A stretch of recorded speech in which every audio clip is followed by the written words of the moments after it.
Hello friends, welcome to this live session of your NEP PDP program. You are the sixth batch. Before starting our today's live conferencing session, let me to introduce myself. I, Dr. Niradhar De, Associate Professor, School of Education. Welcome you all to this live conferencing session. Today in this session, we have, as per our plan, we have taken a title for discussion, that is Institutional Development Plans in Higher Education. We have with us Professor R. Bhaskar. Today he is going to deliver the expert lecture. Let me to welcome and introduce Professor R. Bhaskar so that you will be acquainted about his experiences and the nature of work and his expertise and the topic that he has taken. He will be discussing, he will be explaining the things as per the NEP 2020 relating to institutional development plans in higher education. Professor R. Bhaskar, he is presently associated with School of Sciences in the Department of Geology at the capacity of Professor in Indira Gandhi National Open University. Presently he is involved in different types of activities, different types of responsibilities, just like he is involved in planning, designing, developing, delivery and coordination of UG and PG as well as the doctoral program of the discipline of geology. Prior to joining Indira Gandhi National Open University, Professor Bhaskar was Director of Public Outreach and Chairperson of the Department of Environmental Science and Engineering at Guru Jambeshwar University of Science and Technology, Hisar, Haryana.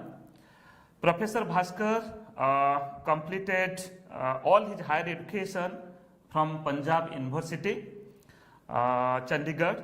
He has done his MSc with honors, then MPhil and PhD in the discipline of geology. He is the recipient of many awards and fellowship, just like Junior Research Fellowship from the Department of Science and Technology, Dr. K.S. Krishnan DAE Fellowship, ICSC World Laboratory Scholarship Fellowship from France, then CSIR Senior Research Fellowship. Professor Bhaskar was a DoD Research Associate at the Wadia Institute of Himalayan Geology 1993 and UGC Research Associate at School of Environmental Sciences, Jawaharlal Nehru University from 1993 to 1995. He is the chairperson, Regional Center, Geological Society of India, Delhi, and member of State Level Environmental Impact Assessment Authority for the state of Haryana. Professor Bhaskar has wide experience in the field of science education, both in teaching as well as in research at the national and international level.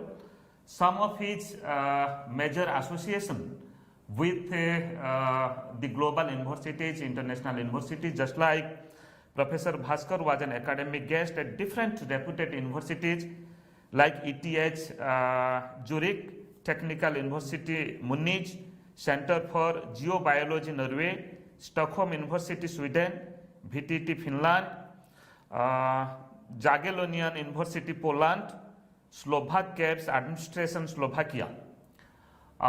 This is just a little introduction, and what I have experienced, we all work together in Indira Gandhi National Open University. He is a very good human being. You will be experiencing in his lecture. He has wide experience, but he is a person of down to earth. I welcome Professor R. Bhaskar for his lecture today, that is on institutional development plans in higher education. Respected fellow colleagues, today I am happy to share my presentation and thoughts on institutional development plans in higher education. The basis for me to form this discussion or topic is I was lucky that IGNOU gave me an opportunity to be a member of the NEP PDP committee, and I had the good experience of interacting with the leading members, those who formulated this policy, because I was responsible for some of the video recordings which have been done. So that gave me some idea. Also, IGNOU gave me an opportunity by making me a member in the monitoring committee institutional development plan of IGNOU. So I had some experience by interacting with the senior faculty members in this university and other experienced colleagues, and developed some understanding. So I will share my thoughts about this and how we should go about implementing institutional development plan. It is very important for us to remember that this is not a straitjacket formula. Now, before I go to the presentation of this, I would recall some of the salient features of NEP 2020 in a slide, single slide. Why I am doing this? So that we don't forget the fundamentals. Whatever regulations will come, whatever modifications will come, what has come, they will revolve around the fundamental aspects of NEP 2020, which is access, equity, quality, affordability, and accountability. And this being a dynamic system, we should expect lot of regulations and lot of course corrections during the process of implementation. So there are so many guidelines which are issued, and sometimes we see some changes also based on feedback, and that shows it is a lively system which is responding to the real situation what we are facing. Now, the key aspects which I would recollect before going to IDP is that this NEP is multidisciplinary and holistic. This is a very, very important aspect. I am reminded of a story where there were 6 blind men and they were trying to understand the elephant by touching it. One of them touched and said it is a wall. The second one said, touched the trunk and said that it is some kind of snake. The third one touched the tusk and he said it is some kind of spear. The fourth one touched the tail and said it is a rope. The fifth one touched the elephant and said it is a wall. The sixth one touched the trunk and said it's a tree. The legs and said it's a tree trunk. So what I am saying is, unless we have a multidisciplinary and holistic approach, education will not show the desired results. World over, it has been proved that multidisciplinary research and teaching has resulted in tremendous output. The second important thing which is unique is academic bank of credit and credit transfer. There were colleagues who dealt with it, so I am not going into details. The third one is multiple entry and multiple exit, the flexibility, the modular aspect of NEP, and the fourth one which we have to understand is very soon we are going to have the Higher Education Commission of India, and it will have 4 verticals dealing with regulation, accreditation, then grants and standard setting. So these are the 4 things. Now here we have to understand that this policy is good, but if we think it is good and people will implement it, that is not the case. That is why there is a famous anecdote given which is called a mousetrap syndrome. What is this mousetrap syndrome?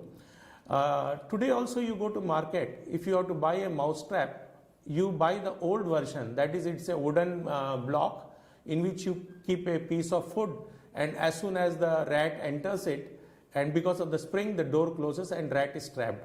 But you will be surprised that this model was invented in 1890s somewhere, and several patents were on improved mouse models and mouse trap models. 4,000 in US alone and world over several thousands. Despite this, today also we buy the old model. Why? Because the inventors probably thought their model is good and people would buy it. that is called the mousetrap syndrome. So we have to bring the NEP into public domain, which government is doing, IGNOU is doing, other institutions are doing, where people debate, discuss and understand the intricacies of the policies and see that the intent and spirit is implemented. So we should not fall into the mousetrap syndrome. We should put it in the discussion mode. IGNOU in that aspect is taking a great lead by organizing this for all the university and college teachers of the country. Now, before we go to the IDP, the second aspect I want to is to connect with the international goals. There are SDG goals, 17 goals are there, which UN has supported, India has adopted it, and it was in 2015.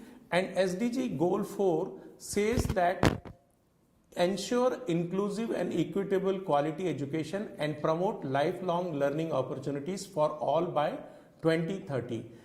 Remember that world over, transition is taking place in higher education, and this UN resolution has resulted in many countries acting upon it. Why it is so is because higher education is a policy instrument that helps people become self-sufficient, enhances economic growth by boosting skills and improves lives. Ultimate aim of SDG, all the 17 goals, is human and planetary well-being, and education is an important aspect of it. Now let us see what is institutional development plan. Now NEP 2020, the IDP which has come, the draft document, it is available in the website, and they have also sought for comments, but now the dates are over. But what it says, that it will be a blueprint for the institutional transformation. That will be a vision document, and that vision document will contain so many aspects, and I have tried to collect and put some of the issues before you. The IDP will guide the academic programs. That means whatever programs are there, how they will be delivered, that will be clearly mentioned. In this, the concepts of indivisibility, that means teaching, research and extension activities will be included in the curriculum. Interdisciplinarity, different disciplines, multidisciplinarity, integrated to social reality, what are the problems society is facing at the moment, and then theory practice articulation. So this will clearly define how this curricula will be formulated centered around these concepts. Then it will take initiatives to establish an efficient framework for management and governance, and human resource management will benefit from the IDP. IDP will ensure transparent and responsible governance. The terms which are used in the document are accountable and transparent. This is very important, that governance are in order. IDP will ensure how upgradation can take place in terms of infrastructure and human resources. In the course of my presentation, I will tell the stages of forming the IDP, where we can see how we are going to evaluate and improve upon. Then IDP will make a special mention, like the NEP document, that it will help promote equity by taking into account the socially and economically disadvantaged groups, and it must contain specific plans how they will do it. Then the IDP will also help in resource mobilization. Now IDP also talks about social responsibility. Now universities can establish their own agendas and develop their own programs for social development, and this may be a part of IDP. Now this will be driven by NEP 2020. Now each university or higher education institution where they are located, they may formulate their own social responsibility issues through community engagement programs, and they can which are unique to their region. So it is expected universities will help the nearby communities, the state governments and the nation. For example, recently IIT Delhi took a step where they decided to engage the parliamentarians on climate change issues. So teachers have the intellectual capacity and understanding, in-depth understanding of subject, and they can discharge their role in such a manner which the IDP promotes. Now, IDP is a very, very important document which will be used for assessment of the institute, its program and faculty. Once the IDP is approved, it will be uploaded on the website. During the course of my discussion with you, I will talk about IDP of IGNOU, and it is a transparent document which is accessible and anybody can go through it, and there are specific action plans, so one can monitor where the university is going. So IDPs are not standalone plan, but will have multifaceted interfaces to look into the perspective of the institution holistically. So this will be a document containing all the aspects. Now, what does the IDP assess? It assesses the human resource requirement. What is the teacher strength? What is the student strength? Which groups, which gender, socially economic disadvantaged groups, all those data are collected. What are the courses run and what are the specialization? What is the infrastructure facilities which are available and what is required for upgraded? And now we are talking of, online systems, or we are having integrated ICT related technologies. What is the technological situation in the university? How they can be strengthened? What are the issues to be looked into? Learning infrastructure for the students, for the faculty, that can be labs and libraries, how they can be built, all these things. Continuous professional development of teachers, this is very important. In fact, this has a special mention that this has to be taken care, and faculties are the linchpin in the whole higher education system. Student support services, they are the ones we are serving, so the support services has to be strengthened. What is the current situation, what needs to be done, and teaching in infrastructure, the pedagogy, the teaching learning techniques, assessment methods, all these things will be discussed. Now, it should be an effective plan. This IDP institutional plan has to align with the national and state goals, and we have to prepare to optimally use the resources by reorganizing and innovating them. We should keep in mind the broad goals of the NEP 2020 and how we align with the national and state goals. I will give few examples of universities during the next few slides, and you can see each university forms its own IDP depending on the act on which it is formed. All HEIs must have an IDP to re-energize the faculty and the administration to achieve the intended objectives. It must galvanize and guide them.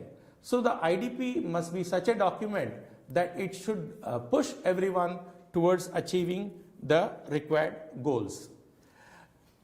Please do not assume that there is a standard IDP. Diverse institutions means diverse IDP. IDP will vary in terms of vision, mission, goals, targets, levels of multidisciplinarity to be achieved, self-governance, academic plan, HR management, student support system, and financial plan. Different institutions, IDP of different institutions may be differing, disparate, distinct, divergent, diversified, and dissimilar.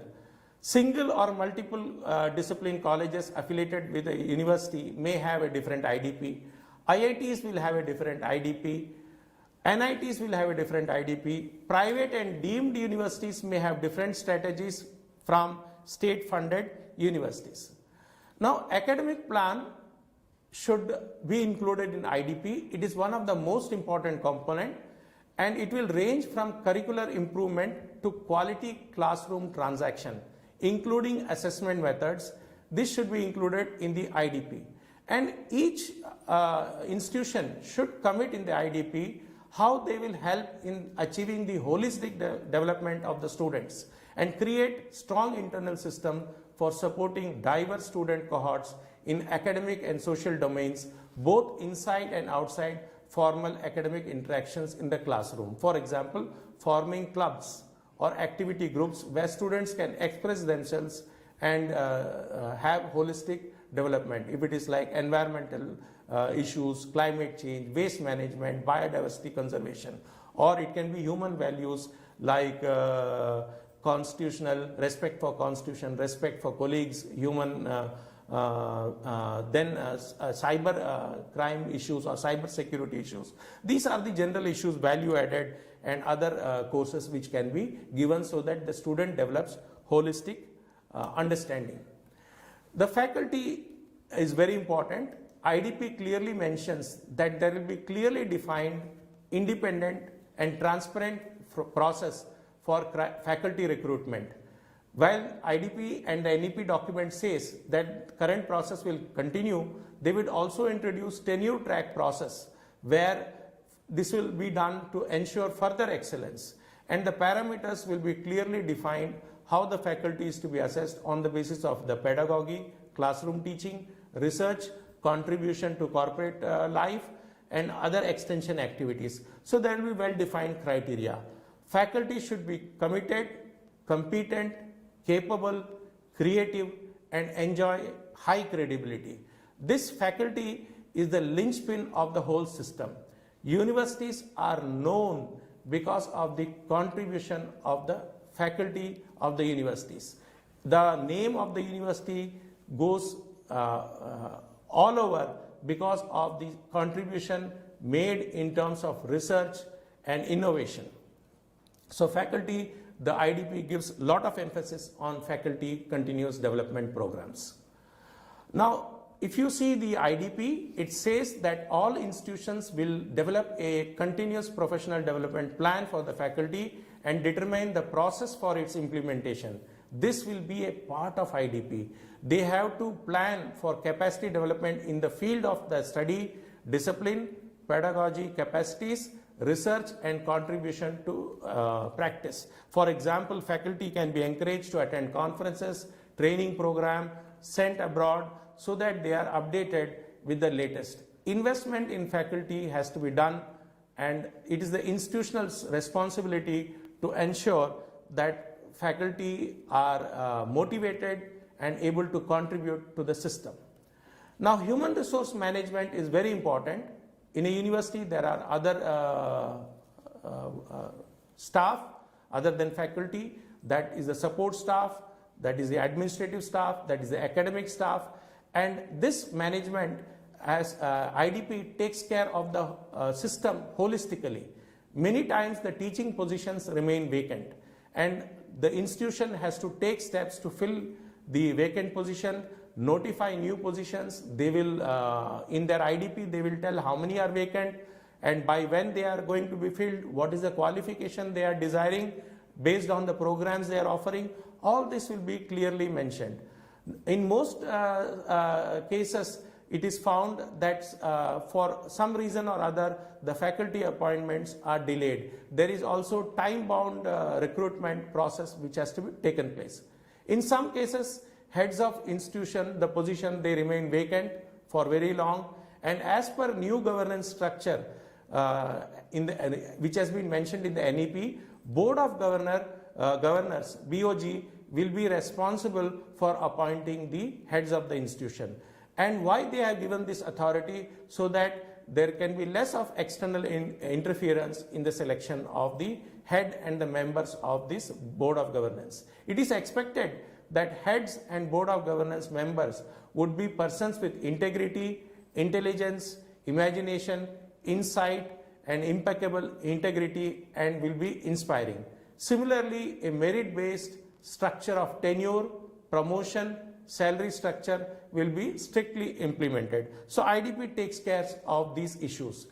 The other issue which IDP mentions is the second vertical of the NEP, which is higher education.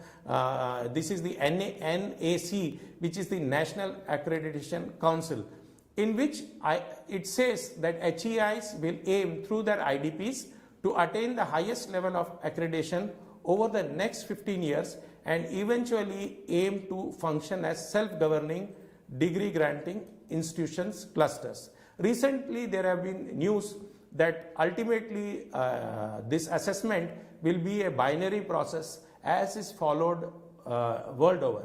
That means it will not have the grading, so that there is unhealthy competition which is sometimes reflected. So to avoid that, NAC is thinking of having a binary process where it says institution whether it's accredited or yet to be accredited. And also institutions which are accredited does not mean all the courses are of the same ranking. The courses inside can also be accredited. NBA does this for engineering faculty, they do for engineering courses. Similarly, NAC is also having a thinking that they can accredit the courses, and if they wish to, and give them the recognition that is there. It is basically an external validation for the institution and the courses, and this is very important that all institutions undergo these exercise. Now, the third vertical is Higher Education Grant Council, and IDP mentions that this is very important, and this will be IDP will be monitored by this council for one of the important aspect is giving grants, and in addition to other transparent criteria, they would look into the IDP. Now, HEGC will be entrusted with the disbursement of scholarship and development funds for launching new focus areas and expanding quality programs across disciplines and fields. Now, it also talks about National Higher Education Regulatory Council, how it is related. It talks, IDP will mention that self-governance of higher education, how they are done by the professionals and academic expert, and they should have the red carpets which will replace the red tape. They talk about autonomy, transparency, accountability, efficiency, efficacy, and effectiveness. These are the factors which they have to take into account during this process. It is very important that this process of constitution of Board of Governors and representation of diverse stakeholders should become part of IDP. IDP is a public document where everything is transparently disclosed, all the relevant record, and Board of Governors will be responsible and accountable to the stakeholders, and they will ensure that they meet all the regulatory guidelines mandated through the Higher Education Regulatory Council.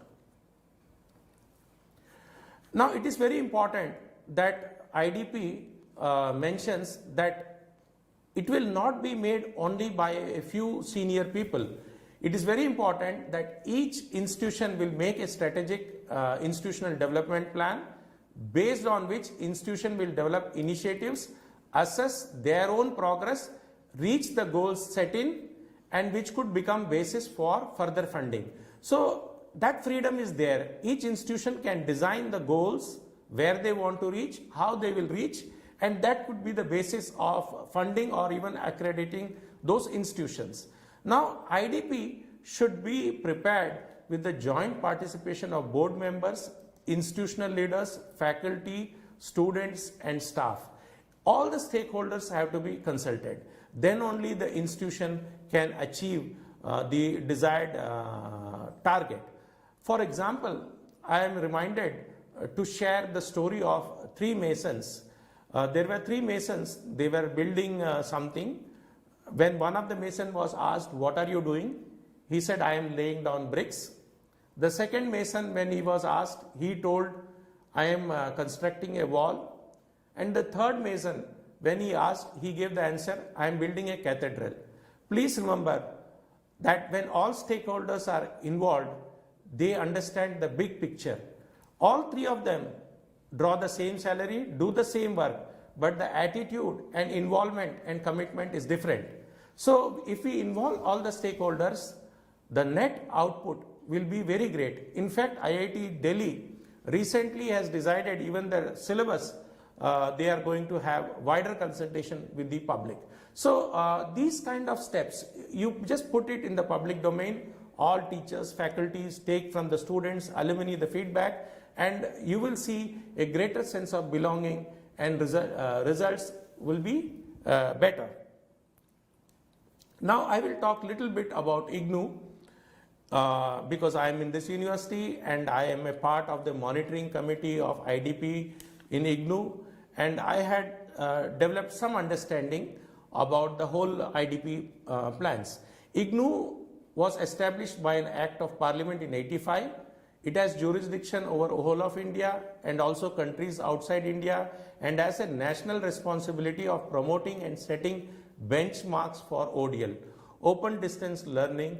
It was set up for this purpose. IGNOU is mandated to make quality education accessible, cutting across geographical, physical, social, economic barriers, also to provide opportunities for lifelong learning. The above stated objects of the university as stipulated in IGNOU Act clearly reflect the special and distinguishing features of the university and the social philosophy of democratization of higher education through the ODL system. Why I read this act here is because when we form the IDP, we have to remember what is the act under which the university has formed, and the IDP should achieve the NEP 2020 goals and how it will achieve, keeping those things into consideration. Now, IGNOU Vice Chancellor, Professor Nageshwar Rao ji has given this statement. The IDP of Indira Gandhi National Open University 2030 provides the roadmap for guiding the university to achieve its vision and mission over the next 10 years, aligned with the goals set forth in the National Education Policy 2020. The purpose of this document is to give a new direction to the university in the context of changing demands of the learners and society at large in an increasingly interconnected world. I have made it bold, that new direction, because the demands of the learners are changing. Society is changing at a rapid pace. In fact, friends, last 30 years, the changes which have taken place have not taken place in the last 500 years. So universities have to take into account, and our university has taken this direction, and IDP of the IGNOU, which is available in the website, covers major areas which drive the university to venture into newer domains like widening the academic canvas, extending its outreach in India and abroad, providing more skilled and employable learners, among others. Now, what is the vision of the university? This is very important. To be a premier open and online university. I have highlighted this, premier open and online university. This is in tune with the Act. This is in tune with the NEP of the country, with national and international recognition for its technology-driven quality higher education, catering to the needs of the learner and society, guided by core values of openness, flexibility, affordability, inclusiveness, lifelong learning, and excellence. If you see all these values which are there, they are the basis of NEP 2020, which IGNOU has the vision to implement. Now, what is the mission? Vision is the broad thing where you want to go. Mission is the objectives, what you want, is expanding the reach of the university to achieve the targeted GER. As per NEP, we have to achieve 50% by 2035, and ODL and online system will make a big contribution. Without this involvement, to reach that target is difficult. It is rather, I should use that this online and ODL system will help reach those targets. Universities is trying to make international presence by study centers, programs, digital online programs. It is also trying to enhance the design, delivery, and developing of technology-enabled support taking for the courses. It is offering market-driven courses. It is involved in the development of holistic, multidisciplinary programs and courses with skills. And it is developing academic program taking into consideration the neglected regions and communities. It is strengthening the industry-institution interaction. It is fostering collaboration with the government, NGOs, and research institutions. Many of the government programs university is implementing, including the skill ministry program, updating and globalizing the curriculum, keeping in view of the changing times, strict schedules in development, delivery, design and revision of programs, mechanism for lateral entry and flexible exit options in UG/PG programs, high quality teaching learning environment for learners capable of using online technologies, graduate with employable skills, research for quality improvement and better academic visibility, enhancing quality of academic and sponsored research, redesigning of learner support services at all levels and supporting online support services for the learners. Now also IGNOU is introducing the e-office management and automation, providing continuous professional development for the teachers, sensitizing with issues such as gender and environment, attracting by having policies and retaining qualified employees, institutionalizing quality assurance, engaging the alumni. We have 3 million learners who are benefited from IGNOU, international visibility, university ranking at the global level. Now I will give example of Indian Institute of Science to tell you how that is different. I am only taking the vision document which is available, in their website.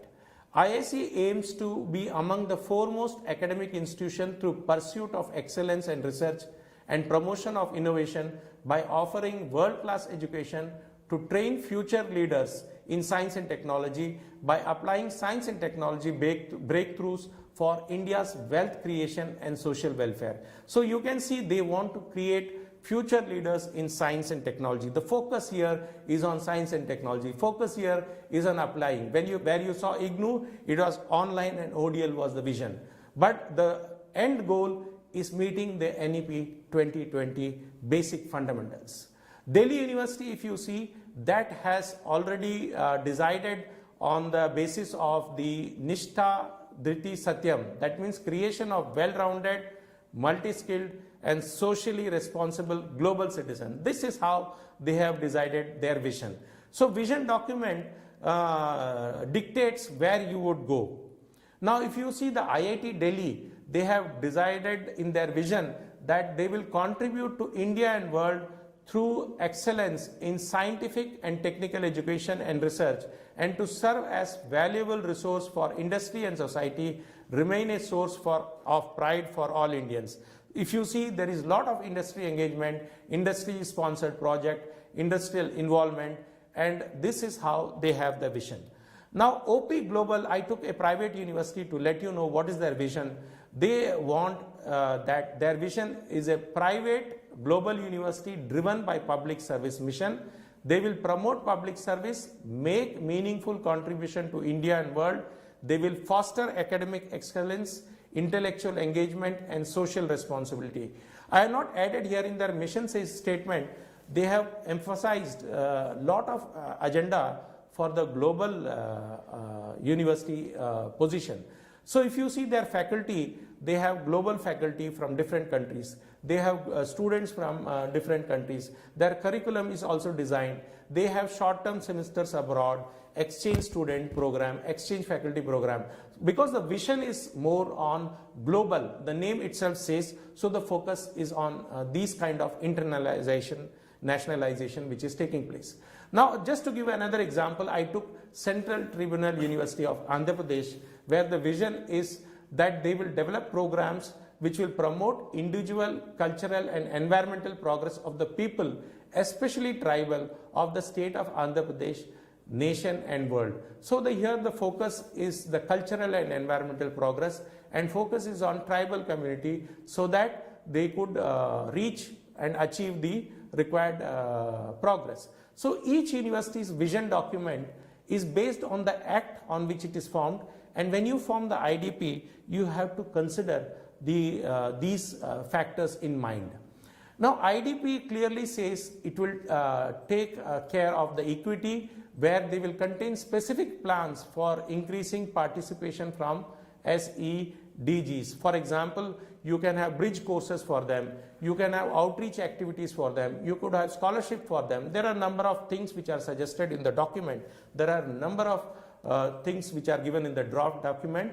UGC has notified it, and there are 2 sections, and Professor Avinash Pandey, Director IUAC, was the chairman of this committee, and it's a wonderful document. And if you go through, every aspect of the university is covered, including part 2 where the campus development, the campus area, campus class, everything is taken into account, faculty student ratio, all these things are taken into account. Now what are the implementation strategies? Each institution will develop IDP through participative process in which the management, faculty, administration and students have important roles. You could take the feedback which IGNOU has done and then implement. Head of institution can start the process after obtaining approval from the managing body of the institution, like Board of Management or Executive Council, whatever term is used, and the method of IDP developing will involve several steps. Now what are those? Setting targets, developing strategies to reach those, governance structures, academic programs, for example you should take into account NEP, guidelines, HRM, student support, physical and technological infrastructure, financial plan, monitoring and review. Now status and diagnosis. It is very important to understand where the institution stands. So for that you have to collect the baseline data. How many students are there? What is the faculty? What is the vacancy? What is the background? What is the skill demand? What are the courses offered? All these things will be taken into consideration. How many departments are there? All this will be taken to know the status of that.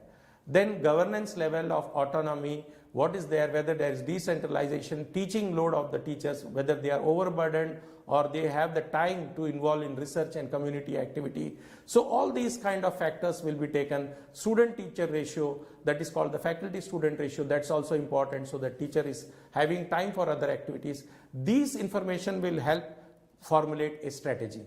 Now SWOT is used, which all of you are familiar: strength, weakness, opportunities and challenges, and this helps an institution making the plan.